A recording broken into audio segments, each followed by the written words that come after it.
history section, you will see every incoming, outgoing, or place-transferred call from your domain in chronological descending order. You can filter if you're looking for a particular call by the user that either placed or received the call, the number that was called, or the number that was dialed, or the person that called in, whether it was an inbound, outbound, or missed call. And you can do a date range. For up to 30 days is the largest. But if you needed a filter for 2 weeks or a week, you can do that as well, just nothing larger than 30 days. You can export this list, and it'll give it to you in an Excel in a CSV format.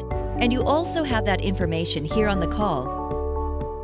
Either who called in or who called out and the caller ID name associated, the number or extension that they dialed from, what number they dialed, and who they reached,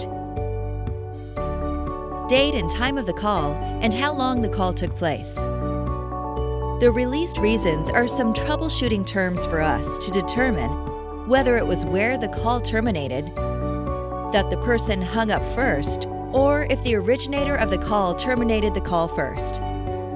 If you were set up for call recording, this is where you would listen to those pre-recorded calls. You'd have a speaker button that would give you a play bar, and then you could start listening to that pre-recorded call. You can also add notes or dispositions. This would be something that you would have to request beforehand. We would populate the different dispositions for you, and then the reasons, and then you can leave a note as well and save.